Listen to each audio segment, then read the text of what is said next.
Hey gang, how's everybody doing? Beautiful weather. Finally, spring is really happening here. We had an absolutely amazing weekend, and over the weekend, I came across it was more of a dialogue than a lecture that featured a very far left wing professor by the name of Dr. Anthony Montero. He's going to be more like a Bernie Sanders, probably left wing, more socialist, very pro-socialist. I think he's an African American studies professor somewhere in Philadelphia. But as part of this discussion, it took place about 9 months ago.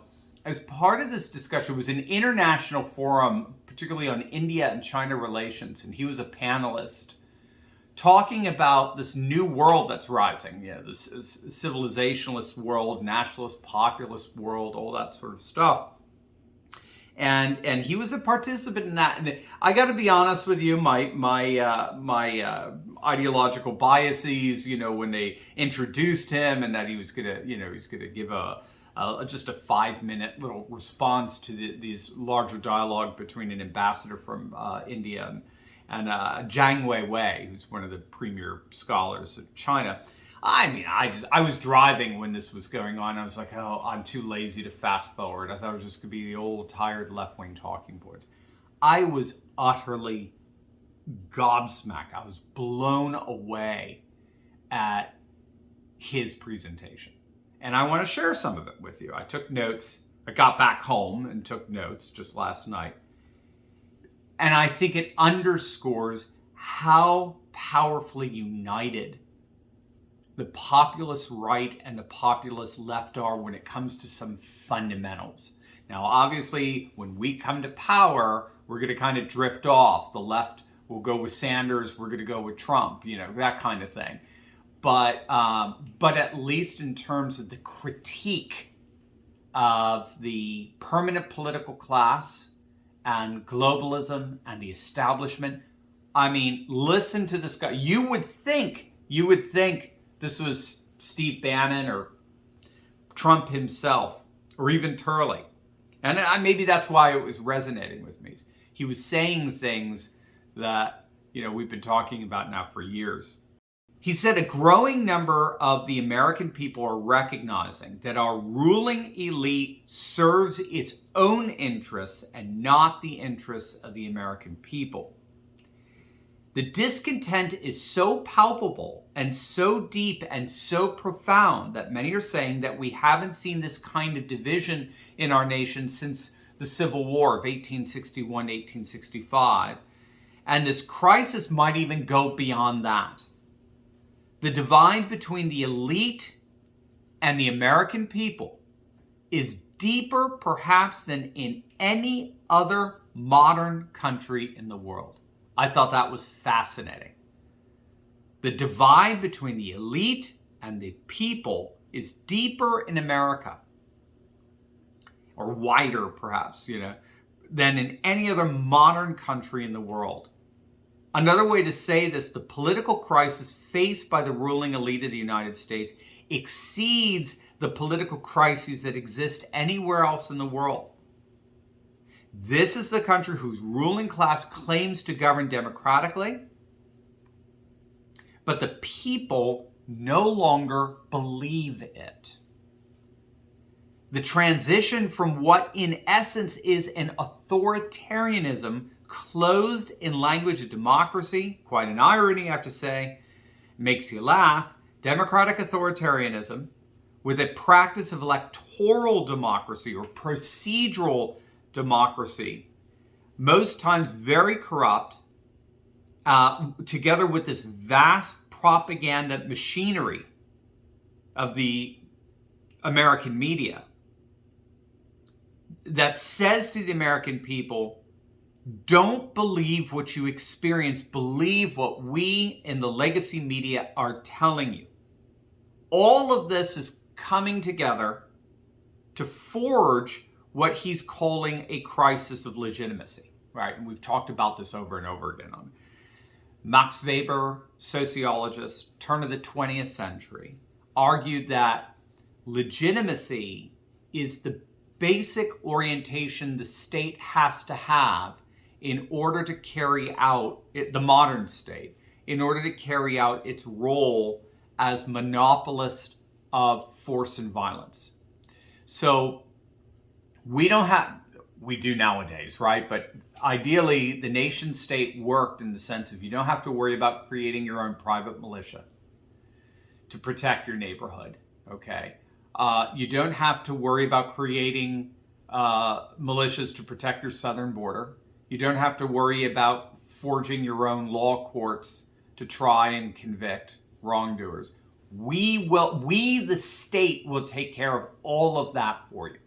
The state will consolidate all those responsibilities into a single institution and be the lone, right, the monopolist over force and violence, as it were, legal violence, as it's called, right, in terms of locking people up, arresting people, executing people, conducting war. The state alone will be tasked with that responsibility. Well, Max Weber argued, how is it that such a tiny minority of people are able to amass that kind of monopolized power and this monopoly over force? And he argued it's only through this orientation known as legitimation. If the vast majority of the public sees that kind of monopolization as beneficial to them and therefore legitimate, then the government will be able to do it. It unravels, like we saw with the fall of the Berlin Wall or the Soviet Union, it unravels, that legitimacy unravels when American people no longer, or people in general, no longer trust that this power is being exercised for their benefit. And when more and more people see the elite as ruling for their own benefit, we go through what's called a crisis of legitimacy. And he gives some indicators that are absolutely fascinating to illustrate this gap between the people versus the permanent political class.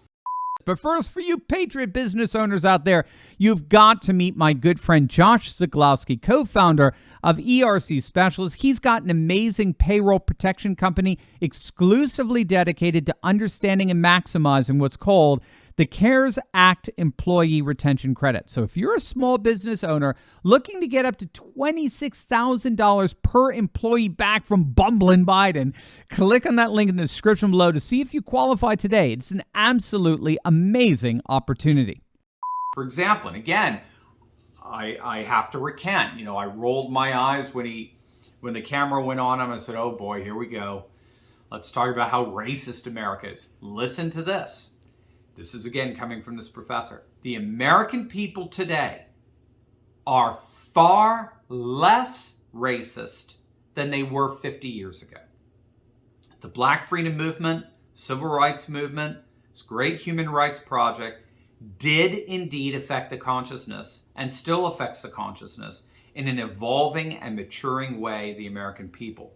Black, white, Asian, Latino, the American people are far more unified today. We are far more unified people today than we were 50 years ago. And of course, he's right on that. He didn't get into the stats, but we've looked at that. It's been well documented in surveys here in the United States and in Britain, that in every major indicator, do you accept interracial marriage? Are you comfortable working for someone of a different ethnicity? Are you comfortable living next to someone of a different ethnicity? Blah, blah, blah. Every question you could think of that's an indicator for racial sentiments, in every single one, racist attitudes have imploded over the last 50 years. 90% of people in the 1950s were against interracial marriage. Today, 90% of people are all for it. I mean, it is a total inversion. And yet,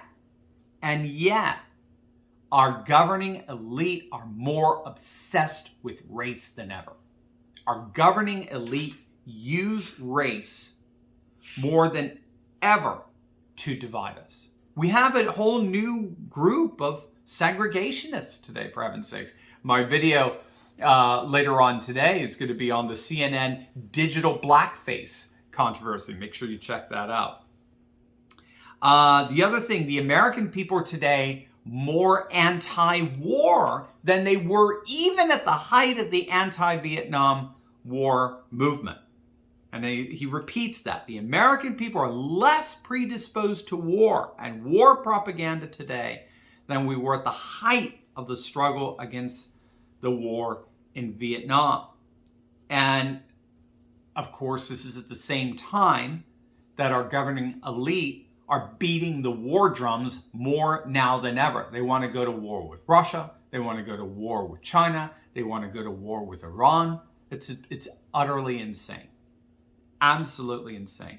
And then he talks about, it's very, very interesting. He talks about living in Philadelphia and inviting everyone at the conference, rhetorically, obviously, but I think a genuine invitation to anyone who was interested, but to come on over to Philadelphia, and he'd personally give them a tour of what the effects are of the U.S. ruling class and what they've done to the people of Philadelphia, the fifth largest city in the nation. The drug addiction, the open-air drug selling on a magnitude and level that we've never seen before, the violence, the gun violence, the illegitimacy, the implosion of the family.